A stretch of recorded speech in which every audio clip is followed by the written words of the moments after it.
Jadi intinya adalah salah satu program utama memperkaya. Sehingga apa? Sehingga bahasa Indonesia memiliki kekuatan penjelas. Hari ini, Bapak Ibu coba kalau saya minta cari kosakata bahasa Indonesia endorsement. Cari kita endorsement, bukan support ya. Endorsement.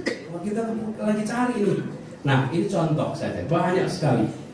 Terlalu banyak hal yang kita belum bisa ekspresikan bukan karena tidak ada. Karena belum. Seperti kata santai itu. Santai itu diekspresikan oleh seorang wartawan asal Komering yang bekerja di koran majalah Tempo. Waktu itu redaksi majalah Tempo itu mau nulis kata relax, jangan pakai kata relax. Apa ya selain relax? Ya santai aja. Apa santai itu? Gak ada yang pernah dengar. Santai itu ya santai. Santai itu ya buat mereka santai, relax. Ternyata akarnya relax itu Komering dari bahasa Portugis. Jadi Portugis datang Komering, kemudian kata santai itu masuk dari bahasa Komering, akhirnya menjadi bahasa kosakata Indonesia. Karena kita sepakat. Nah, ini mau kita dorong sehingga bahasa Indonesia menjadi bahasa yang lebih kaya. Kalau bahasa kita kaya, maka insya Allah bahasa ini dengan sendirinya akan punya daya penjelas yang baik. Dan kalau dia punya daya penjelas yang baik, jauh lebih mudah ketika dia ditawarkan sebagai bahasa yang digunakan dalam percakapan internasional. Sejauh ini untuk percakapan sehari-hari sudah cukup. Tapi kita perlu jauh lebih memperkaya pertumbuhan itu. Mereka banyak sekali masalahnya. Kalau diikutin agendanya tuh daftarnya panjang sekali.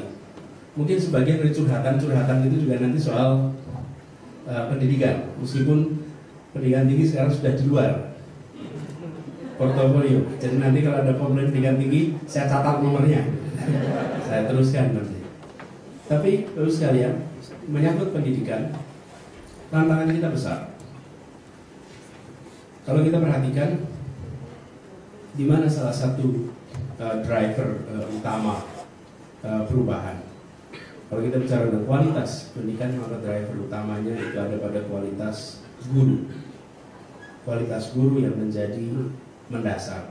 Dan saat ini Kementerian Pendidikan dan Kebudayaan sedang menyelenggarakan namanya uji kompetensi guru, di mana guru-guru diminta untuk melakukan review, dan kita berencana untuk mengembangkan guru-guru potensinya sesudah melewati UKG ini. Banyak yang mengatakan kenapa sih kita selain dites. Persoalannya kalau untuk ujian nasional memang ada sendiri. Tapi kalau guru sebetulnya kita belum pernah melakukan secara masif untuk semuanya. Ini pertama kali 2,9 juta guru mengikuti ini. Dan kita berharap dari hasil ini bisa melakukan pengembangan bertahap untuk guru-guru kita. Membangun ekosistem pendidikan yang baik. Karena pendidikan itu tidak akan maju jika ekosistemnya tak terbangun. Dan saya selalu istilahkan ekosistem karena ekosistem ini membutuhkan interaksi. Bagaimana ekosistem pendidikan itu membuat semua pihak terpancing untuk terus-menerus mendorong kemajuan. Nah, kita ingin policy-policy yang kita buat itu bukan saja fokus pada orangnya, tapi juga fokus pada ekosistemnya, membangun ekosistem. Seperti apa misalnya membangun ekosistem? Sebagai contoh, kalau di Indonesia kita mau mengirimkan anak kita ke sekolah, kita bagaimana cara memilih sekolahnya? Kita ingin dibangun ekosistem, interaksinya orang tua dengan sekolah, Pemda dengan orang tua dan sekolah, dengan membuat informasi menjadi milik semua. Orang tua tidak tahu bagaimana kompetensi guru di sekolah A, kompetensi guru di sekolah B, tidak tahu itu. Orang tua juga tidak tahu bagaimana hasil kegiatan di sekolah A, sekolah B. Tahunya dari mana? Dari opini publik, opini yang berkembang. Oh, sekolah ini A katanya, sekolah ini katanya B. Kita sama sekali tidak punya informasi yang kita bisa berikan pada orang tua. Ekosistem itu saya bayangkan oksigennya adalah informasi yang dimiliki orang tua, sehingga orang tua bisa menjadi pendorong. Sebagai contoh, Jika guru kinerjanya kurang baik, yang seharusnya protes siapa? Pemerintah atau siswa atau orang tua? Ya, siswa dan orang tua kan seharusnya. Tapi mengapa mereka tidak bisa protes? Karena mereka tidak punya kekuatan untuk menyampaikan sesuatu berhadapan dengan sekolah, dan tidak punya informasi juga untuk dipresentasikan pada sekolah. Jadi kita ingin melakukan empowerment di situ. Adalah dengan mengembalikan akuntabilitas. Terus sekalian, tahun ini anggaran yang dialokasikan oleh negara untuk pendidikan itu 409 triliun. Besar. 254 itu langsung ditransfer ke daerah. Tapi pertanyaannya adalah uang ini dipakai untuk apa? Apakah seberapa efektif? Seberapa serius digunakan untuk pendidikan? Jadi kita sekarang mulai tahun ini kita akan mengeluarkan namanya neraca pendidikan per daerah. Neraca pendidikan itu apa? Dua aja, namanya neraca pasti seperti balance. Apa yang dimasukkan dalam artian sumber daya, orangnya, kegiatannya, dan outputnya apa. Kenapa? Karena sejak 2001 sebenarnya pendidikan sudah didesentralisasikan ke daerah. Tetapi proses daerah membuat tidak muncul akuntabilitas. Salah satu sebabnya karena informasi yang tidak terdiseminasi. Warga di sebuah kabupaten itu belum tentu tahu berapa sih uang pendidikan di kabupaten saya. Taunya adalah negara mengalokasikan 20%. Tapi di kabupaten kami berapa? Per siswa berapa per tahun? Jadi tekanan untuk melakukan perubahan itu tidak muncul dalam lingkar-lingkar terkecil di dunia pendidikan. Tapi coba saya menduga di Australia, saya belum pernah tinggal di sini, tapi saya duga di Australia yang namanya komunitas dengan sekolah itu pasti interaksinya tinggi. Komunitas tahu persis berapa resources yang dialokasikan untuk sekolahnya, tahu persis informasi. Di Indonesia tidak bisa tahu itu. Nah, bagian kita sekarang adalah membuka itu. Dan kami tahu beberapa daerah khawatir dengan itu. Karena kalau itu dibuka, berarti terlihat betapa selama ini tak banyak diberikan perhatian pada pendidikan. Karena kami menemukan kepala daerah yang peduli pendidikan, mengalokasikan untuk pendidikan yang maju. Kuncinya bukan di kepala dinas, kuncinya di bupati, wali kota, gubernur. Begitu mereka bekerja efektif, lainnya efektif. Tapi juga begitu berganti, nggak peduli, berubah pula. Jadi belum menjadi sebuah sistem. Karena itu yang kita ingin bangun ekosistem, dan di situ akuntabilitas menjadi sangat penting sekali. Nah, keinginan kita adalah tidak ingin sekedar melakukan quick wins yang kelihatan cepat hari ini, tetapi dalam jangka panjang ternyata tak memberikan dampak. Ini semua dilakukan yang efeknya insya Allah jangkanya panjang. Karena yang mau kita lakukan lebih dari sekedar menciptakan kemenangan-kemenangan kecil nampaknya sebagai perubahan. Misalnya kurikulum sedang melakukan revisi, tapi kita tidak ingin mengejar harus kurikulum itu segera selesai tahun sekian. Sekarang sih sudah ada target, tapi target kita justru jauh lebih besar daripada itu. Dan seperti disampaikan Pak Dubes tadi, salah satu tantangan terbesar di Indonesia adalah membalikan sekolah menjadi tempat menyenangkan. Sekolah bukan sebagai penderitaan. Di sekolah yang tertawanya belum menderita. Ini dan ini Bapak sekalian, saya perlu sampaikan, ini bukan barang baru Pak. Kalau melihat apa yang ditulis oleh Ki Hajar Dewantoro tahun 20-an, tahun 30-an, dia menulis apa yang hari ini diterapkan di negara-negara yang pendidikannya maju. Finlandia misalnya, bukan Finlandia meniru Ki Hajar, bukan, tapi yang dikerjakan Finlandia itu sama dengan yang dianjurkan oleh Ki Hajar. Dan Ki Hajar sudah menyebut nama sekolah itu dengan nama taman. Taman itu artinya tempat menyenangkan. Park is a fun place. Anak-anak itu, saya selalu katakan, datang ke taman pasti dengan senang hati. Berada di taman pasti senang hati. Meninggalkan taman baru berat hati.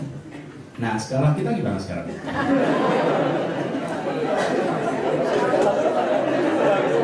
Datang berat hati, di sekolah berat hati, lonceng selesai, semua bahagia.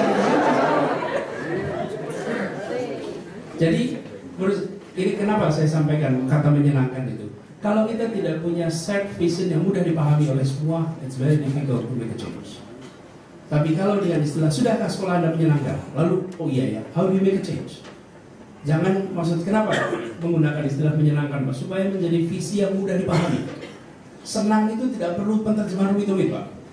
Apakah gurunya senang? Semuanya guru harus jawab. Ternyata gurunya juga enggak, Pak.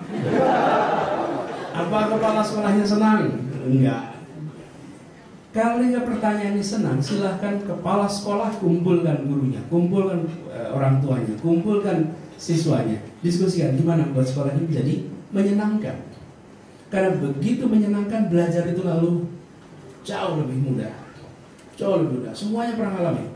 Belajar itu memang bukan bersenang-senang, tapi dia menyenangkan. Kita semua yang pernah yang sedang kuliah di sini juga merasakan berat, bukan belajar itu. Menyenangkan nggak? Yang lagi PhD ini kelihatan wajahnya lain.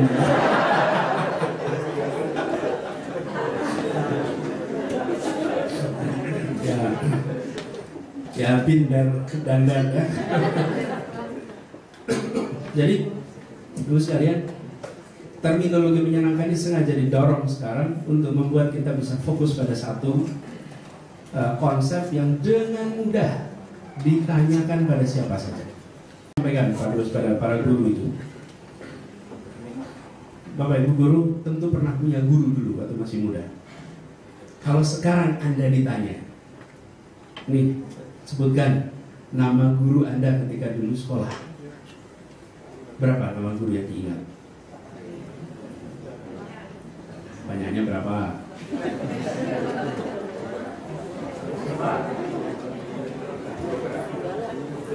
Biasanya dari banyak terus jadi beberapa ya. Dari beberapa terus keluar angka 1, 2, 3 itu normalnya segitu. Ada yang 5, tapi hampir sedikit sekali yang bilang yang mengingat 10 nama. Sedikit sekali yang bisa ingat 20 nama. Betul tidak? Padahal kalau diingat-ingat berapa sih guru SD kita berapa, SMP berapa, SMA berapa? Yang diingat guru yang seperti apa coba?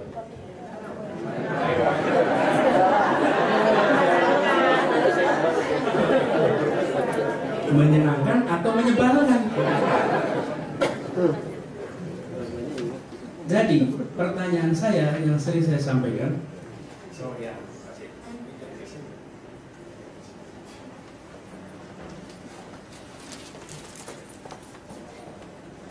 sama Pak, dulu saya juga lagi kena flu Pak. Nah, jadi guru yang menyenangkan atau menyebalkan? Jadi pertanyaan yang sering saya sampaikan pada para guru, now imagine 20 tahun yang akan datang, para siswa yang Anda didik hari ini ditanya pertanyaan yang sama. Akankah nama Anda disebut? Jadi pertanyaan maksudnya begini, untuk mengubah itu agak sulit kalau kita bilang nih standar kompetensinya A, B, C, D, F, G. Ini semua yang harus dicapai. Oh ya, itu ada. Itu untuk assessmentnya nanti. Tapi common sense saja, kalau Anda bisa hadir menyenangkan, orang anak-anak akan mencintai pelajarannya. Kita suka pada sebuah mata pelajaran sering bukan karena bukunya, tapi karena gurunya. Matematika jadi menakutkan sekali. Kenapa? Karena gurunya. Matematika jadi menyenangkan sekali, kenapa? Gurunya. Jadi faktor ini besar. Nah, di situ kenapa kata menyenangkan itu dipromosikan menjadi salah satu kata kunci. Memang di sini ada beberapa teman-teman yang bergerak dengan kegiatan sekolah menyenangkan. Tapi ini backdated dengan way long ago ketika Ki Hajar Dewantara menyebut dengan istilahnya taman. Dan banyak sekali rumusan di situ yang cukup menarik. Ini yang ingin kita dorong kembali. Mau cerita minggu lalu, bukan minggu lalu, iya minggu lalu sekarang. Kita merayakan Hari Guru. Dan untuk pertama kalinya kita rayakan Hari Guru itu diselenggarakan dengan cara mengundang guru-guru yang berkarya di seluruh Indonesia. lebih dari 3.000 guru itu submit karyanya. Kita yang tidak punya tempat untuk 3.000 guru itu. Dan ini guru-guru yang membuat inovasi di sekolahnya. Tapi selama ini mereka tidak punya tempat untuk berbagi inovasi itu. Kalau kampus punya inovasi, lebih mudah ditengok oleh publik, oleh kalangan usaha. Tapi guru berinovasi belum tentu. Jadi kemudian kita buatkan perayaan Hari Guru itu namanya sebagai simposium guru. Dan kita katakan, guru mulia karena karya. Karyanya itu yang membuat dia mulia. Berkumpullah guru. Banyak sekali kemarin yang dapat menang presentasi itu 200 karya guru terbaik. Mereka presentasi, tapi yang hadir ribuan. Di saat diskusinya saja itu lebih dari 2.500 guru dari seluruh Indonesia. Siapa mereka? Mereka adalah guru-guru yang bertukar pengalaman. Jadi simposiumnya itu bukan akademisi menceramahi guru, bukan pakar menceramahi guru, tapi guru berbagi best practice sesama guru dari seluruh Indonesia. Dan ketika itu dilakukan, harapannya menjadi hulu untuk semacam clearing house ide, tukar pikiran. Nanti mereka akan bawa ke tempatnya masing-masing. Semua asosiasi diundang, asosiasi guru, asosiasi pengawas, asosiasi kepala sekolah, semua dilibatkan. Dan ketika hari keduanya Pak, itu lebih dari 12.000 yang hadir di acara itu, yang kemudian Bapak Presiden datang. Tapi kita ingin mengatakan bahwa berhenti upacara for the sake of upacara. Udah bosan kan? Jadi Hari Guru itu kita hormati dengan cara menunjukkan karya guru dan mengajak masyarakat untuk menghormati guru. Mengajak masyarakat menghormati guru. Karena itu teman-teman sekalian, kami berbicara dengan Garuda, dan Garuda sekarang sudah mulai. Anda kalau ke Cengkareng sekarang datang ke Cengkareng, Anda akan lihat ada counter tulisannya check in untuk guru. Jadi itu nggak ada biaya apa-apa, cuma counter aja kan. Tapi apa yang terjadi? Semua orang yang lihat lalu mikir, where is my teacher today? How is he doing? I am able to fly international flight. Are they able to? Mostly no. Kemudian Garuda menyiapkan mileage. Kalau Anda mau nyumbang untuk guru Anda, donasikan mileage Garuda Anda. Untuk siapa? Untuk nerbangin guru. Jadi teman-teman, kita harus mengembalikan posisi guru ini jadi mulia karena karyanya. Ajak masyarakat untuk menghormati guru. Ini long term efeknya. Tetapi jika Indonesia mengembalikan itu, maka insya Allah profesi guru menjadi menarik lagi. Karena selama ini profesi ini salah satu profesi yang sangat strategis, tapi juga profesi yang tak selalu diinginkan oleh anak-anak terbaik Indonesia. Itu yang ingin kita dalam program ini juga kaitan dengan guru dan daerah terpencil. Kami ini memulai sebuah program namanya Guru Garis Depan, GGD. Kemarin mereka diundang datang. Jumlahnya sekarang yang pengiriman pertama itu 798. Ini Pak Toto yang menginisiasi. Nanti mudah-mudahan ke depan bisa 3.000 ya, 3.500 guru. Siapa? Ini adalah anak-anak yang siap menjadi guru. Bedanya dengan program yang ada selama ini, misalnya Indonesia Mengajar atau SM3T, itu temporer, berada di sana 1 tahun pulang. Kalau yang ini berada di sana for good sampai pensiun. Berani ya? Kalau kan beres sampai pensiun gak aneh kira-kira gitu ya. Tapi kalau berada di rote sampai pensiun, aduh gimana ya. Tapi saya katakan pada mereka, kalian semua jangan pernah berpikir Indonesia itu sama 20 tahun yang akan datang. No, Anda di garda terdepan, di satu hari lain mau ke sana. Jangan dikira listrik tak nyala akan berlangsung terus-menerus. Nah, sebentar lagi listrik di sana nyala, sebentar lagi infrastruktur di sana jalan. Dan ketika itu connectivity bernyambung, jalan, you are the pioneer in that place. Anda jangan membayangkan hari ini, bayangkannya ke depan. Karena itu yang kita tawarkan kerjasama, berikan tempat tanah. Jadi mereka dapat tanah untuk bisa, bukan dapat tanah, beli tanah. Kalau dapat itu nanti jadinya beda, beli. Nah, belinya tanah daerah itu kita usahakan dengan bank. Kita berharap bisa dapat per guru itu 2.000 meter persegi. Kata kepala dinas kalau perlu 5.000 bisa Pak. Ya, emang nggak ada yang mau ke sana kan? Dan 2.000 juga bisa. Tapi dapat 2.000 meter di daerah itu artinya apa? Artinya dia bisa menyiapkan long term. Dan teman-teman sekalian, daripada berada di kota dengan space yang kecil, tantangan lebih berada di sana. Dan jangan bayangkan Indonesia sama. Potret Indonesia 20 tahun lagi itu berubah. Dan ini yang jadi Pak Dubes, tua muda itu bukan hitungan tahun Pak. Tua muda itu ya, setuju Pak. Yang manggut-manggut biasanya udah agak putih. Sama Pak kita. Ya udah. Jadi saya katakan gini, tua muda itu masalah perspektif. Kalau yang diceritakannya adalah masa lalunya terus, maka dia sudah tua. Tapi kalau yang diceritakan adalah masa depan terus, maka sebesar apapun umurnya, dia masih muda. Jadi Pak Dubes masih bicara masa depan terus Pak. Oh, masih muda. Nah, ini juga artinya anak-anak itu harus melihatnya ke depan. Jangan bayangkan Indonesia sekarang. Dan apa yang terjadi? Ternyata banyak yang mau berangkat. Berarti kita ke depan ingin memperbesar untuk mengisi kekurangan. Karena memang masalahnya ketimpangan. Kalau bagaimana Indonesia menghadapi dunia internasional? Kalau menghadapi dunia internasional kami tidak khawatir. Secara umum tidak khawatir. Kenapa? Karena skala Indonesia itu besar. Skala itulah yang menyelamatkan Indonesia. Anda lihat skor PISA kita kalah. Anda lihat indeks pendidikan kita kalah. Tapi ukuran kita itu besar. Jadi karena besar itulah menyelamatkan. Seluruh penduduk Singapura itu kalah dengan satu angkatan kelas 1 SD di Indonesia. Jadi bicara Singapura akan mengalahkan kita sebentar. No. Ini pengalaman kalau di kelas. Sebutlah ada anaknya 120% itu rajin sekali mengerjakan PR on time, kemudian pekerjaan dengan baik. 60% itu mungkin biasa-biasa, didorong, ngebut, nggak didorong, slow down. Terus ada 20% digenjot seperti apapun juga ini menantang. Yang di sini kelihatannya 20% pertama ini.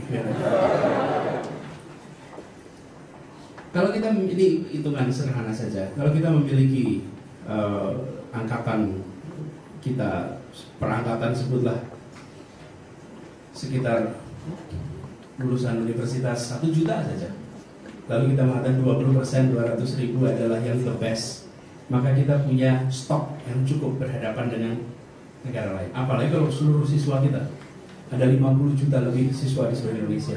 Bila 20% itu artinya 10 juta.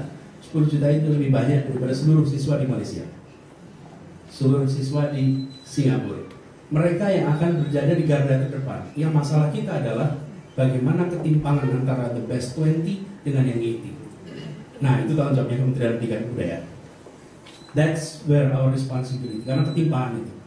Tapi saya merasa tidak khawatir kalau bicara Indonesia dengan dunia. Kita punya stok positif yang cukup. Negara-negara tetangga kita untungnya bukan negara-negara terbesar populasinya. Kalau sebelah kita ini India dan Cina, saya rasa kita harus tegang sekali. Karena dengan mudah terjadi dengan ASEAN Free Trade, dengan masyarakat ekonomi ASEAN itu lintas itu. Tapi karena ukuran kita besar, kita agak terselamatkan. Meskipun bukan tidak mungkin 5 tahun pertama ada 5 tahun yang penuh tantangan buat kita. Kita sekarang sudah mulai menyaksikan gejala-gejala salon-salon yang dikelola oleh orang-orang Filipina bermunculan. Tapi itu artinya apa? Indonesia lebih baik bikin salon yang kualitasnya lebih tinggi, supaya tidak dikalahkan oleh salon yang dari Filipina. Kita harus selalu begitu. Kita ini Indonesia sering harus ada tantangan baru bergerak. Kalau nggak ada tantangan tuh kelihatannya kayak kurang gitu. Harus kelihatan udah lawan, baru gitu. Kalau nggak kelihatan kayak gemes gitu, nggak gerak gitu. Jadi ini kelihatan nih di mall-mall, salon-salon di Filipina. Menyaksikan dokter-dokter nanti pelan-pelan, meskipun sekarang tidak menunjukkan prakteknya masih orang Indonesia, tapi mengerjakannya sudah bervariasi. Ini situasi yang mungkin akan muncul ke depan. Saya bayangkan 5 tahunan ke 5 tahun cobaan buat kita. Tapi teman-teman sekalian, secara umum saya bisa katakan we're trying to move in the right direction, bertahap. Apalagi kalau pendidikan perlu waktu. Kemudian di sisi lain kita juga menyadari bahwa Indonesia tidak terisolasi. Kita akan berhadapan tantangan-tantangan internasional yang tidak kalah besar. Insya Allah one by one kita akan coba hadapi itu satu persatu.